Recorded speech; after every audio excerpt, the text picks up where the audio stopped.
Bueno, buenas tardes.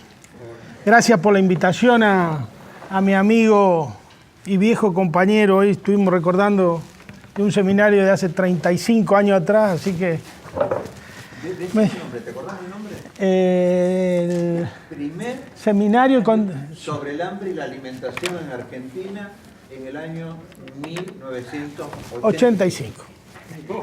Ahí hay un trabajo coordinado por el profesor Carballo y hay un trabajo mío que en ese momento era miembro de la Juventud Socialista Unificada. Aclaremos bien. Y miembro del Seminario Juvenil de la PDH sobre los derechos humanos y el hambre. Bueno, la profesora ha hecho una descripción muy buena, casi magistral. Me ha dejado muy poco a mí. Ha explicado muy bien la concentración de la tierra, el avance de la sojización, la desaparición de los productores agropecuarios. Son cosas que parten siempre de nuestro discurso gremial, de la agrupación Grito de Alcorta o del movimiento Arraigo, que yo también integro junto con el intendente Areco Paco Durañona, o del manifiesto argentino, que integro junto con Mempo Giardinelli, Adrián Paenza y otros compañeros, que hemos sacado un libro sobre la cuestión agropecuaria que está ahí, con prólogo de Adrián junto con Mempo, que son 20 propuestas para el sector agropecuario. Pero bueno, acá la compañera me ha hecho que, tengo que hablar de otra cosa, no de lo que tenía previsto, porque para no repetir las cosas que ella ya dijo muy bien, mejor que yo.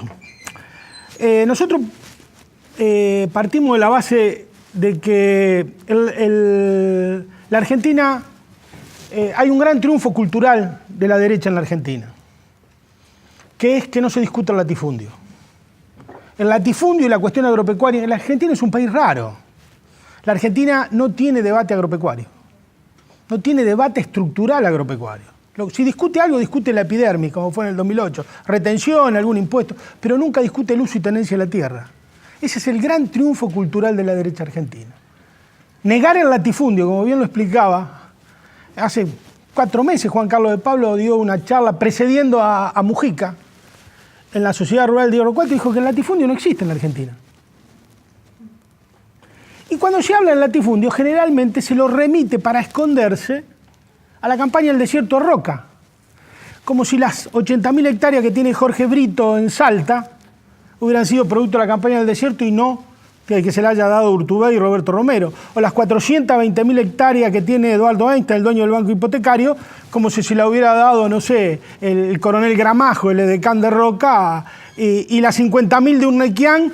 ¿Quién se la dio? Se la dio Ángel Rosas, ahora hace poquito. Y las 126.000 que compró Gabriel Batistuta. Cada gol de Batistuta en la selección argentina, 5.000 hectáreas. Fíjense, ¿quién se la dio? Se la dieron los socialistas de Santa Fe, que no han tomado una sola decisión importante en contra del latifundio, a pesar de ser el partido que históricamente trajo el debate al latifundio en la Argentina, como fue el doctor Juan B. Justo. Ese es un gran triunfo cultural. Todos somos el campo. El campo es uno solo, todos somos chacareros. Ese triunfo de tratar de mimetizarse como pequeños productores, tipos que son tremendos oligarcas, no hay ningún tipo que seriamente pueda sentarse y mirarme a los ojos y decirme que el latifundio no existe. A mí, que me he recorrido la Argentina de pe a pa, y puedo nombrar, y los he conocido, además los he tratado. No me van a encontrar a mí. O sea, a ver, a Urnequian, ¿quién me va a decir que no tiene 50.000 hectáreas del Chaco si la vi yo? ¿Qué me van a decir? ¿Que Brito no tiene el campo que tiene? Si lo tiene. Por darte algunos. La señora dio 6.000 familias deben tener el 50% de la tierra. Ahora está en marcha un censo agropecuario, en pleno desarrollo el censo agropecuario que está ahora. Las preguntas, no hay ninguna pregunta sobre tenencia de la tierra.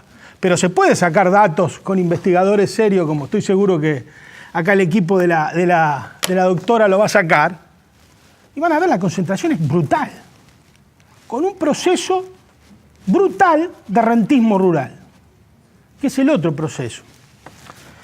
Parte del debate político que nosotros teníamos con Bussi en la Federación Agraria era que Bussi decía que el kirchnerismo era una continuidad de la política agraria del menemismo, de la década del 90. ¿Por qué? Porque había menos productores. Cada censo había menos. Entre el censo del 2002 y el 2008, que cuando se desarrolló el desarrollo, que fue un censo incompleto, que no se terminó, que estuvo como lleno de polémica, había 60.000 productores menos.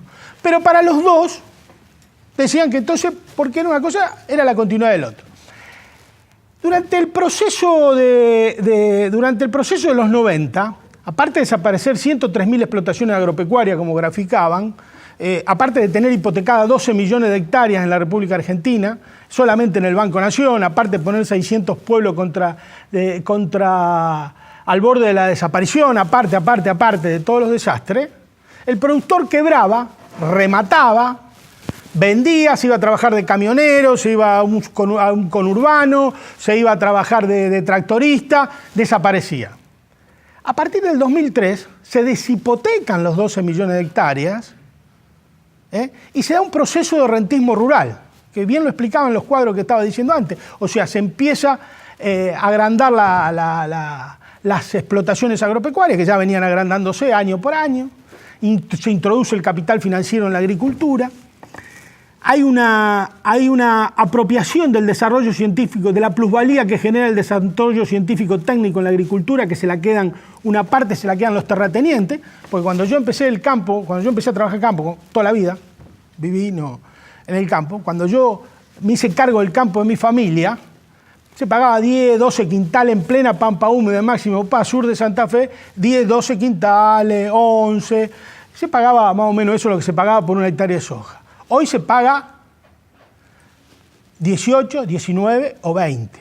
Esos 7 quintales, ¿a quién fueron a parar? A los dueños de la tierra. O sea, acá esas 6.000 familias, se hubo una transferencia de riquezas tremenda a esos dueños de la tierra. Por 2 o 3 fenómenos que atentan directamente con la soberanía alimentaria. El latifundio es el principal enemigo de la soberanía alimentaria. Es el gran enemigo porque es el principal socio del monocultivo. Durante todas las décadas del 50, 60, 70, yo me acuerdo que se discutía, y el latifundio era la visión improductiva. Había que producir más para alimentar más gente, por el hambre en el mundo, las cosas decía, el problema del hambre es un problema de alimento. Nosotros nunca planteamos eso. Nosotros siempre dijimos que el problema del hambre en el mundo no era un problema de alimento, sino un problema de salario. ¿No? Porque hoy se produce para alimentar a toda la población del mundo y cada vez tenemos 1.000 millones de hambrientos en el mundo.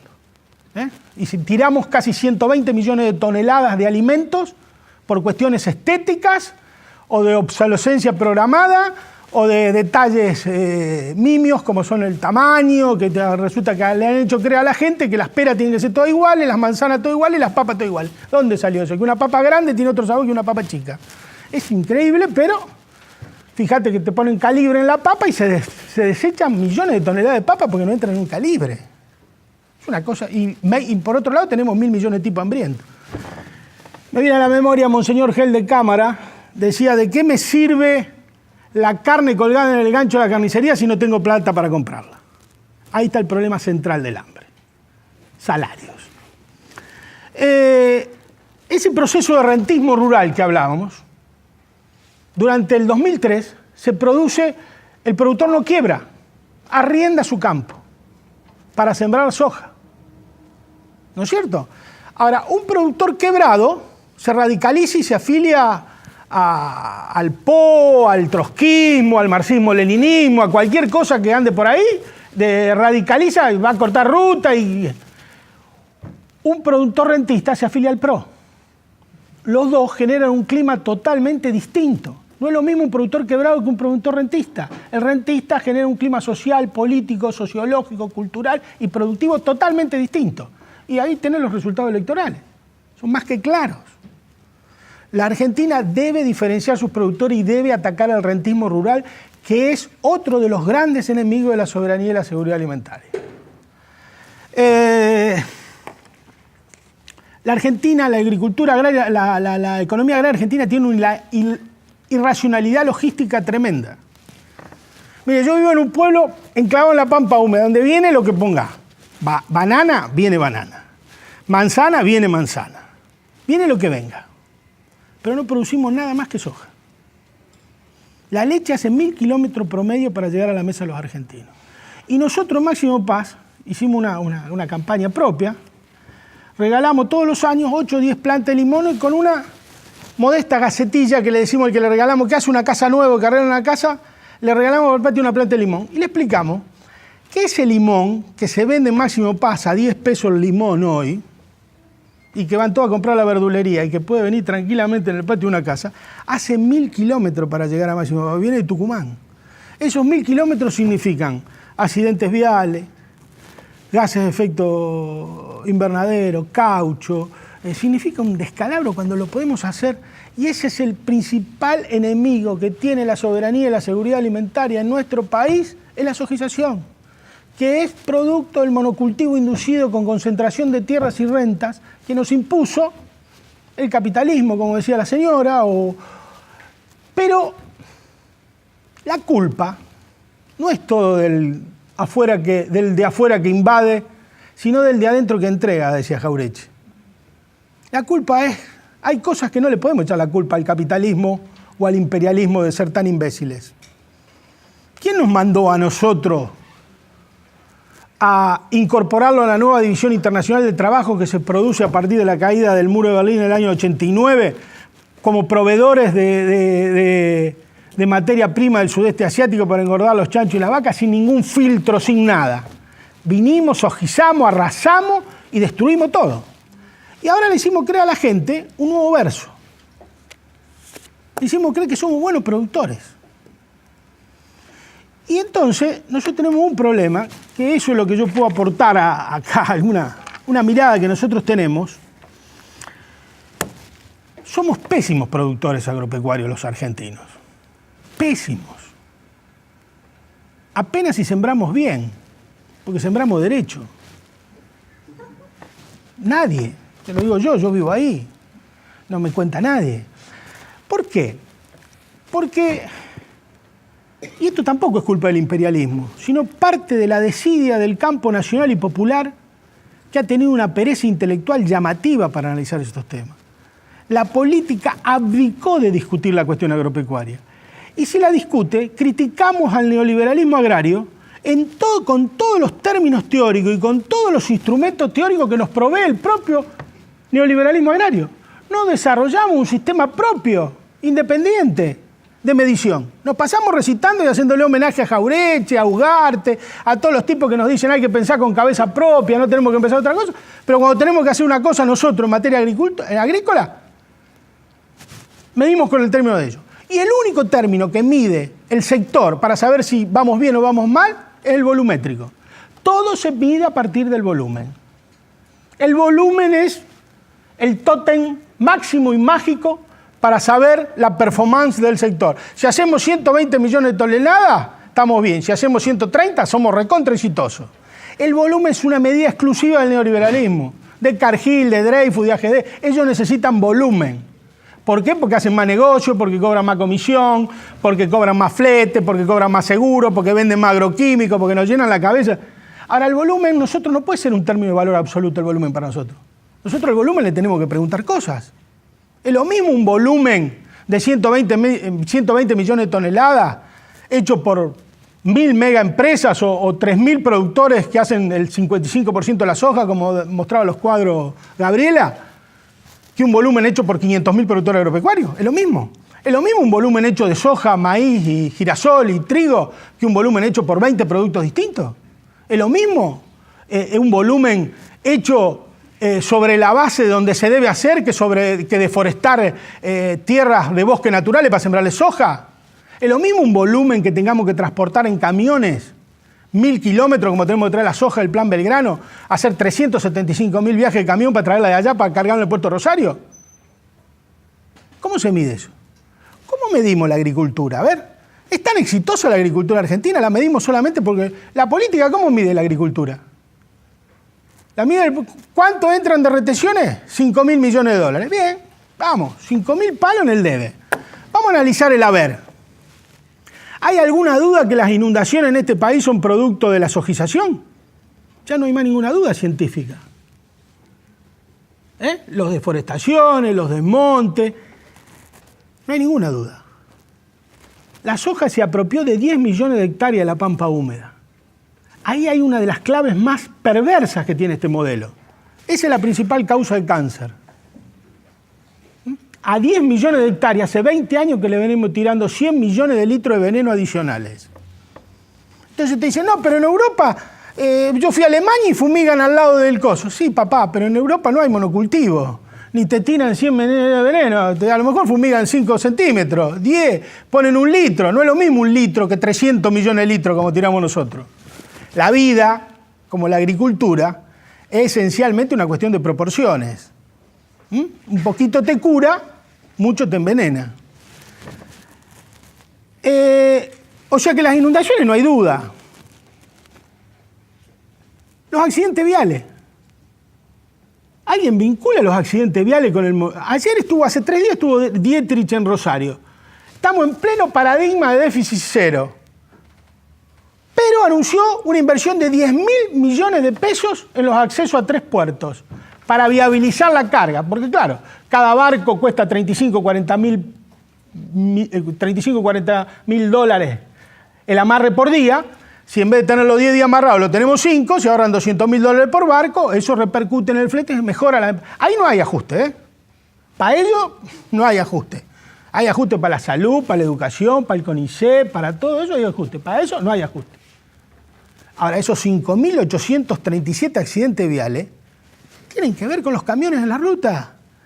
4 millones de viajes para mover la soja, 1 millón de viajes para traer los terneros de la zona extrapampeana donde se fue la ganadería para traerlo engordado en los filos de la pampa húmeda.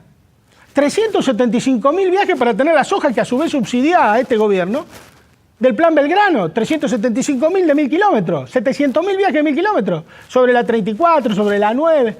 ¿O qué? ¿O salimos todos en pedo a manejar a la ruta? ¿O somos todos mogólicos? Perdón con la palabra. ¿Somos todos estúpidos los argentinos que no sabemos manejar? Imposible. El camión, el accidente, tiene que ver directamente con el modelo. ¿Cuántos panales, cuántos apicultores menos tenemos en 10 años? Otro costo oculto, éramos el tercer exportador de miel del mundo. Desaparecieron más de 20.000 apicultores, nos quedó una abeja. ¿Eso a dónde lo ponemos? Tenemos los 5.000, 6.000 millones de dólares de acá, sumen. Inundaciones, ¿cuánto nos cuesta? Sumen apicultores que faltan, sumen accidentes viales, sumen algo que no tiene precio, la salud. Tenemos el doble o el triple en las probaciones agrícolas de cáncer, está absolutamente comprobado por la Universidad de Rosario, el doctor Berseñazzi es irreprochable sobre esos temas. ¿Eso qué tiene? ¿Quién lo va a pagar eso? ¿Grobopatel lo va a pagar? Ahora, sumen y pongamos la balanza de las dos cosas, no solamente las retenciones. ¿Saben por qué pasa esto? Porque la clase política argentina es muy cobarde y ha abdicado discutir este tema porque no se quiere meter. No se quiere meter porque ese polo aceitero, que es el que fija el tipo de cambio en la Argentina, donde tenemos tercerizado, que exporta 22, 23, 25 mil millones, que se representa en Ciara, en la Cámara de Aceiteros, son los que prácticamente son los dueños del país, son los que los terminan manejando. Entonces, eso ataca directamente la soberanía alimentaria. Por eso en paz no hay limones. Por eso no hay que trabajar. Porque rentan el campo, porque las rentas son buenas, porque con 30 hectáreas de campo, 600 quintales de soja, a 900 pesos como están cobrando ahora, sacan cualquier tipo con un pedacito de campo, saca 40, 50 mil pesos por mes sin trabajar. Se terminó. La Argentina debemos rediscutir toda la política agropecuaria. Toda. No se puede. Y también tenemos que discutir el tema universitario. Yo venía pasando por ahí. Si yo fuera mañana ministro, o jefe de gabinete, o no digo presidente porque... A ver, hay que prohibir la cátedra de agronegocio, muchachos. ¿Cómo puede ser que la facultad tenga una cátedra, la facultad de agronomía tenga una cátedra de agronegocio? A ver, ¿quién me venga a contar a mí? Yo no tengo problema, yo he discutido con Huergo, con todos los muchachos estos, y digo, a ver, explíqueme seriamente por qué tiene... Mire, si hay una cosa que representa lo que significa y cómo es el debate agrario hoy, el día 1 de octubre La Nación saca un artículo de Pablo Andriani, en donde saben cuál es. Es un artículo donde dice, bueno, los productores hay que capacitarse. ¿Saben qué los capacita a los productores? Hay que sembrar soja, hay que venderla en dólares y después fugar las divisas. O sea, la soja como un instrumento para hacer de verde para después fugar la divisa. Eso es el ataque directo a la soberanía y la seguridad alimentaria. ¿Por qué? Porque la política no conduce a la política agraria. La última vez que la Argentina discutió seriamente la política agropecuaria fue en la década del 70, cuando Perón era presidente, cuando Helvar era ministro y ¿cómo se llamaba? Y Giberti era secretario de Agricultura. Después no discutió nunca más. Siempre fue el mercado. El primer ministro de Agricultura que no puso el mercado, que lo puso Néstor Kirchner, fue Julián Domínguez. Y el último fue Casamiquela. Los restos lo pusieron todo el mercado. ¿Y cuál era la condición?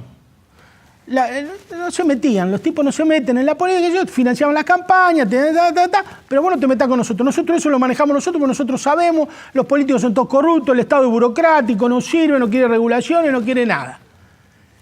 Y ese acuerdo tácito entre la partidocracia burocrática de la Argentina y los sectores concentrados del agro funcionó perfecto.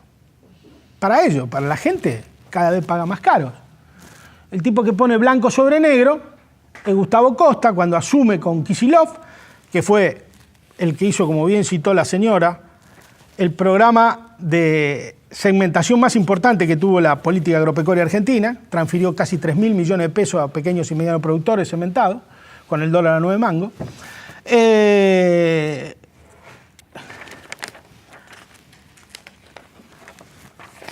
Fue la única vez que se metieron con esto. Nadie se mete. Y la Argentina necesita... Augusto Costa decía, retomando, Augusto Costa cuando asume en lugar de Moreno, que fue un fracaso como secretario de Comercio, auténtico fracaso, más allá que lo dibujé de cualquier cosa, fue cuando más se concentró, cuando más se le transfirió de los productores en materia de trigo a las grandes corporaciones, a los molinos, todos los números, pero era vender un poco de humo y va. El tipo que los puso en caja, que realmente hace dos cosas importantes para controlarlo, es Kicillof. Cuando lo nombra Costa, Costa asume y dice, 70 grupos económicos explican el 80% del abastecimiento argentino. 70 tipos explican el 80% de todo lo que consumimos los argentinos. Ese es un peligro para la democracia, porque esos tipos son un poder altamente desestabilizante, porque te manejan la inflación, te manejan el precio de los alimentos, y además tienen otra mano metida en el bolsillo de los salarios. Porque cada aumento de salarios, en vez de mejorar la calidad de vida del trabajador, termina mejorando los balances de ellos.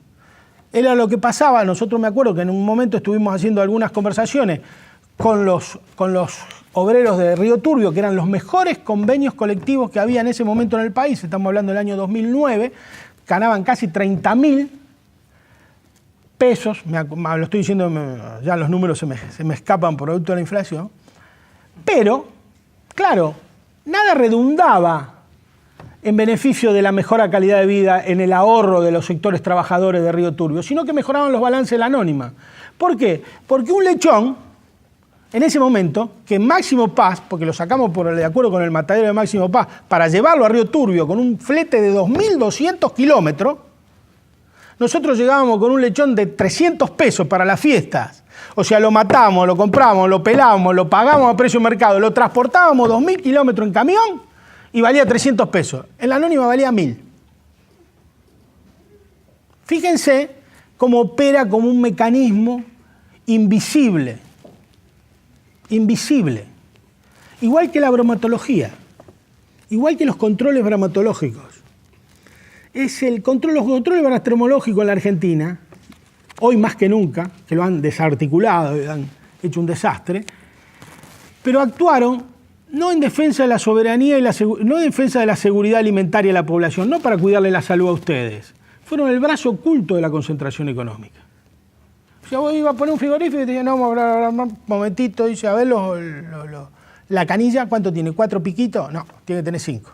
Vuelta, cuando tiene 5 piquitos, no, pero Y el azulejo tiene que ser de 2x3 y usted lo puso de 4x3. No te habilitaban nunca. Cuando nosotros habilitamos el matadero de Máximo Paz, que está funcionando, perfecto, y lo habilitamos porque lo habilitamos. Por un acuerdo político con Casa Miquela. Había protección imperial, como nosotros, yo le decía, bueno, acá necesitamos protección imperial, lo abrimos. Condiciones, cuando lo fueron a ver los del SENASA, que nos pedían coima todo, del primero al último, iba uno, todos te pedían una moneda y todos estaban entongados con el gran frigorífico, que era este que habilitó el otro día. ¿Cómo es que se llama este que fue Macri, sí, que es socio Gil Lavedra, ¿cómo es? Que están en Santa Fe. ¿Cómo es este? Uno de los mayores, bueno, ya me va a salir. Que tenía el frigorífico, el tipo, claro, no nos iban a habilitar, pero si competíamos con él.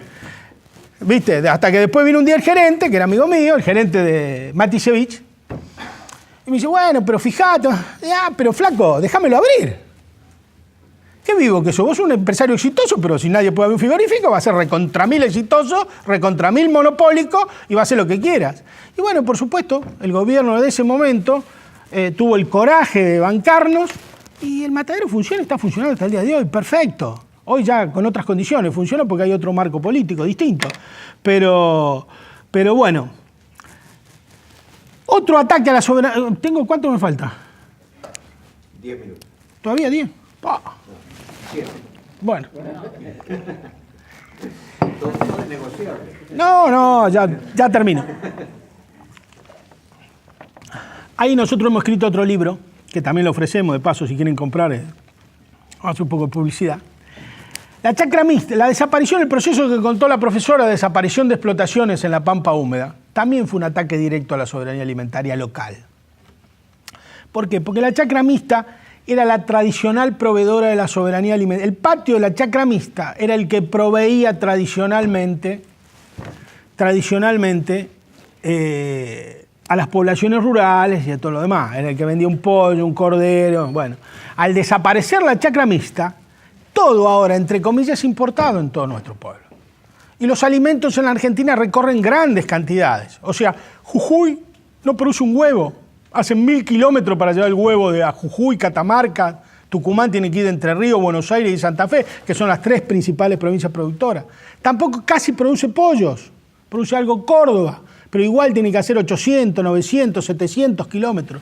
Todo eso tenemos que reforzar nuestra soberanía alimentaria local, tratando de garantizar el consumo de cercanía. Es vital que la política agropecuaria discuta un consumo de cercanía, vinculado con la prohibición de fumigar en las franjas periurbanas. Hay que tratar de fomentar, por eso hay que reemplazar las cátedras de agronegocio por de agroecología, por tratar de formar nuevos chacareros. Chacarero cuesta muchas generaciones formarlo, y nosotros lo clausuramos. Nosotros tenemos que fomentar agricultura familiar, una cátedra de agricultura familiar. Tenemos que reformar el INTA. El INTA tiene que tener una silla, la agroecología y la agricultura familiar, ahí adentro discutiendo y transfiriendo conocimientos para que esa franja periurbana, aparte de no fumigar, salvaguardando la salud de la gente, pueda proveer de alimentos sanos y que esos alimentos no se trasladen miles de kilómetros, que la gente tenga acá como hacen la feria acá directo del productor al consumidor. Todo eso nos va a ganar en autonomía política, pero todo eso necesita de la política. Eso jamás lo va a conducir la economía. Eso lo tiene que conducir la política.